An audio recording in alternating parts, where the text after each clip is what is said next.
Alrighty, I'm Pete Anthony with Ohio River Valley Outdoors. I'm here with Blaine Schwarzel from Schwarzel Marine. How you doing, Blaine? So tell me about yourself. Myself? Yeah. Well,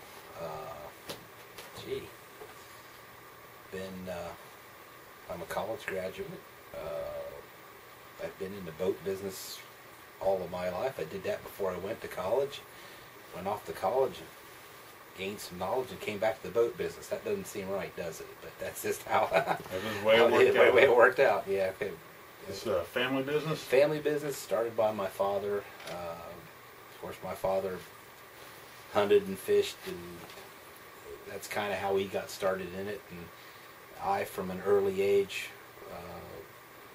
when I was a baby, the first, few days old, they took me out on the boat. So I must have dropped me on my head because I've been involved with it ever since. But, it's a labor of love. So labor of love. Labor of love, yeah. Yep. These days and times it takes, gotta love what you do to make it a success. Yeah, well, yeah, I mean, if it's, you have to do something you like to do, and it's, this is a job some days you get up and you look at it, you go, man, I can't believe they pay me for doing this, I mean, and it makes it fun. And it's a challenge. I mean, people bring you stuff that other people tried to fix, and you can usually fix it. I mean, that's awesome. A challenge in that, and it's different. Making stuff go faster than other people, or the whole thing's a challenge. Yeah. So who's the boss here? That would be Kay. That would be Kay. Yeah, she'll tell you she's not. But behind, I'm like the rest of the men in this world. I work for a woman. So, they say that men run the world now. No, the women run the world. They tell it. They have influences over us that influence our buying decisions, and they influence everything. I mean, so don't let them kid you. The women run things. So, how long have you guys been in business? My father started here in 1964.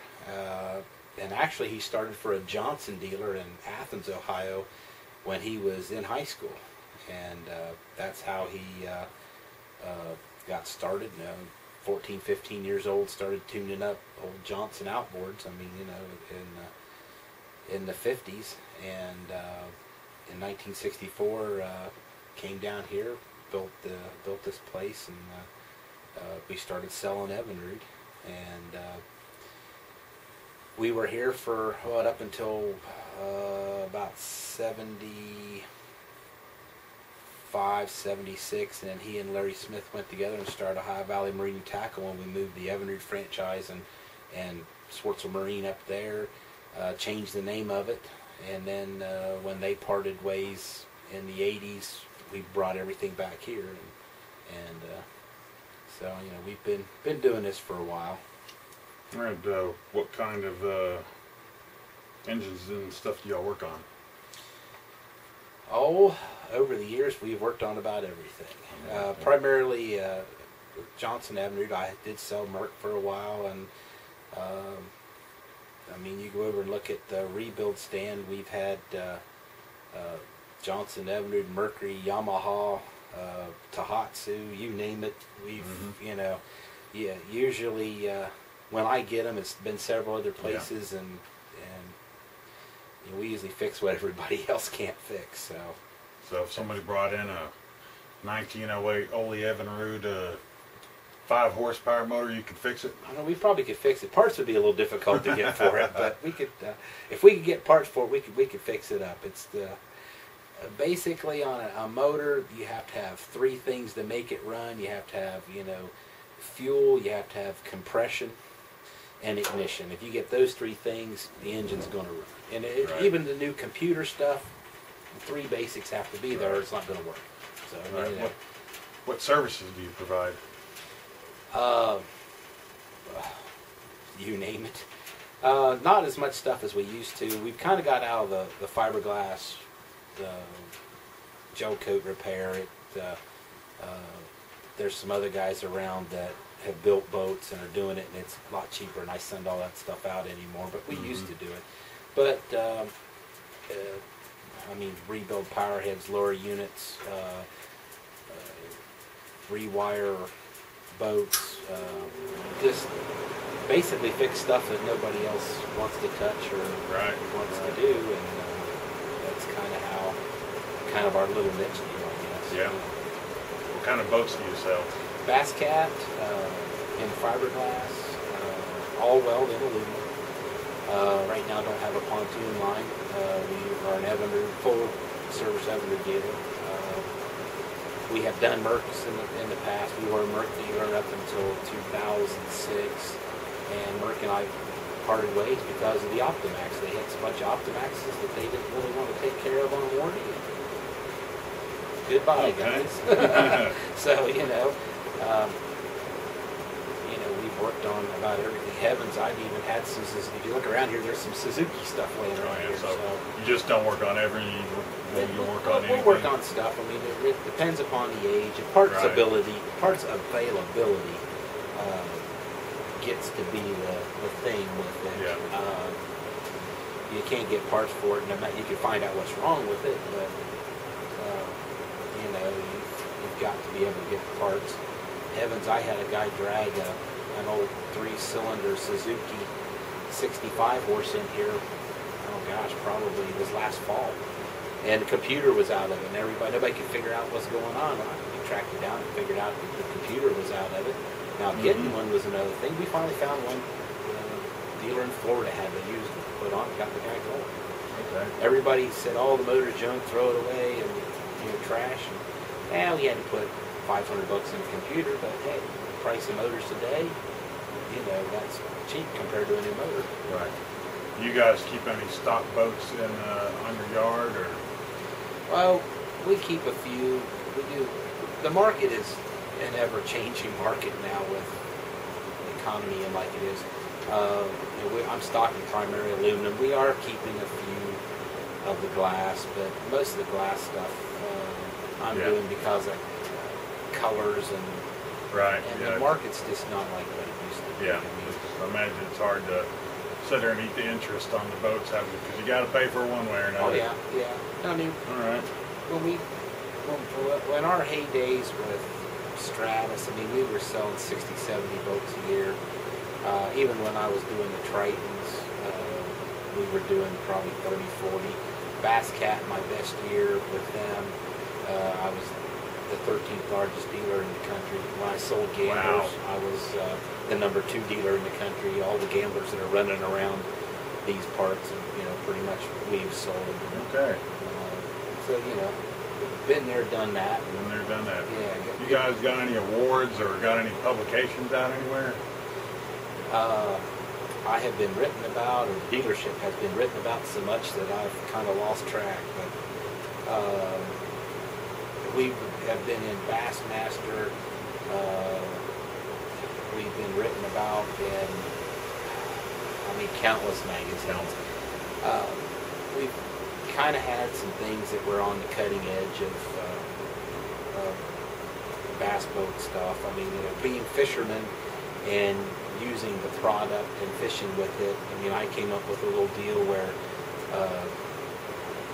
using a Perco switch, where a guy goes out and he runs the battery down, reach back, flip the switch, and be able to start the big motor when he runs the battery dead. I was looking the other day, and a guy developed the same kind of deal, but kind of a copy off my system. But I guess that's kind of flattery. We had it way before they did. Right. On the run charging stuff like the Stealth Charger, and that we were doing that back in the late 70s, early 80s. So we had some stuff that, and I had some local guys that were wanting to do stuff in guinea pig, and we figured some stuff out. So we've had some. If somebody's thought about it, I've probably tried it or done it. That even goes to some of the performance stuff. Play around with it and try to figure out, if you guys got time, you can play around, figure out what works and what doesn't. Right. Sometimes what you read in the book and what applies to real world is two different things. Yeah.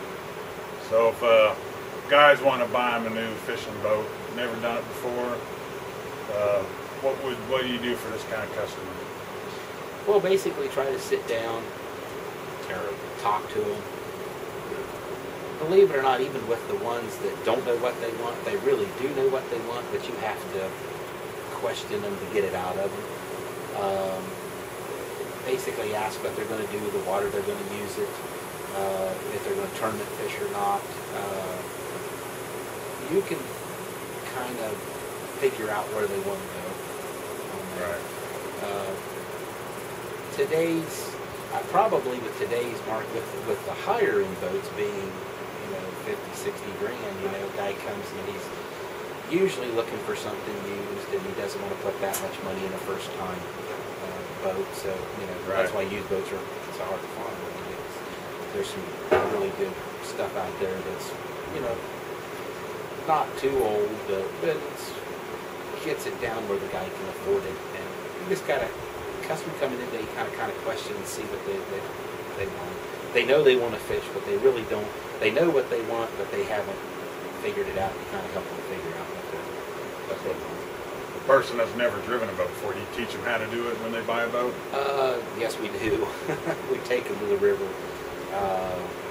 and show them how to handle it. Unless the river's frozen or blowing snow. I used to do that, but I'm older now. I'm a little wiser. I don't go when it's snowstorm anymore. But we get a lot of guys that'll watch stuff on television. They think they know how to drive it, and you get them behind the wheel, and you try to show them how to trim it and stuff. And I'll usually get in it, and I'll make one pass down the river and hang one out pretty good. Reach over, tap them on the knee, say, let's see how fast I'm driving it. Okay, and then put them in the seat, and then they, try to get them up and show them how to do it. Safety with these kind of boats is a big thing anymore, because we've got some hauls that, the average guy off the street can buy a boat that'll, run in the 90s, and, something like that, I just don't feel comfortable turning a guy loose. Right. It's something that you can scrape him off a bridge pier someplace. So, and you got to respect it. You got to respect this high performance stuff. I mean, I've known several people that have got themselves hurt, and even some guys that could handle a boat pretty well get themselves in a deal where they're running so fast. And a lot of these boats you have to drive 2 miles ahead of you. I mean, you've got to be constantly looking at. You sell a guy something like that, you want him to come back and buy another one. You don't want him to hurt himself. So, you try to take him out on the water and provide some information on that. Okay. Well, if you're in the market of a new or used boat, be it a 14-foot aluminum John boat with a small outboard, or the Cadillac of bass boats, the BassCat Jaguar, which is a 22-footer, and you can hood up to God knows how much horsepower on it. Come see Blaine Schwarzel at Schwarzel Marine. He will hook you up and teach you how to use it. Blaine, I want to thank you for your time here today, and I hope everything's going well for you. I hope when you hang out today, you at least found out some information. Yeah. Yeah.